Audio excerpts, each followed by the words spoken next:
Proverbs 3:9 says, "Honor the Lord with your wealth, with the first fruits of all your crops." And that was NIV, and in the New Living Translation, it actually says, "Honor the Lord with your wealth and with the best of everything you produce." So that's what first fruits means. And what this is talking about is tithing. And I love this topic. I wish I had an hour to talk to you about this, and I wish I could sit down with everyone watching this and have a conversation, because it's such a topic that I love, and I just think there's so much in the Bible about this, and it's such a complicated topic, but I don't have an hour and I can't talk to all of you. So for the purpose of this reflection, I'm not even going to focus on tithing and the amount and 10% or anything like that. I just want to talk about giving God your best and your first fruits. First of all, why does God want the best of everything we have? Deuteronomy 14:23 says, "Eat the tithe of your grain, new wine and olive oil, and the firstborn of your herds and flocks in the presence of the Lord your God, at the place he will choose as a dwelling for his name, so that you may learn to revere the Lord your God always." God doesn't need our money, and God doesn't need our stuff.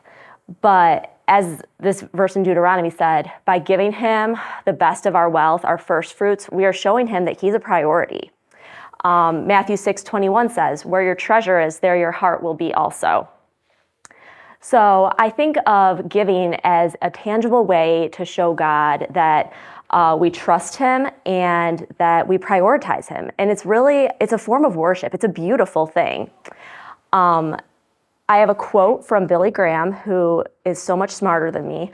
And he said in one of his sermons, "One of the greatest sins in America today is the fact that we are robbing God of that which rightfully belongs to him. When we don't tithe, we shirk a just debt. Actually, we are not giving when we give God 1/10, for it belongs to him already." I love that, because it is true. Everything we have is a gift from God. And yes, he calls us to give back to him. Now I recognize that if this is something that someone hasn't been doing all along, it can be, a big adjustment. So that's why I'm not telling everyone, go and start giving 10% right now. But I would encourage you to look at how you're spending your money, because where you are prioritizing your resources is what matters to you most.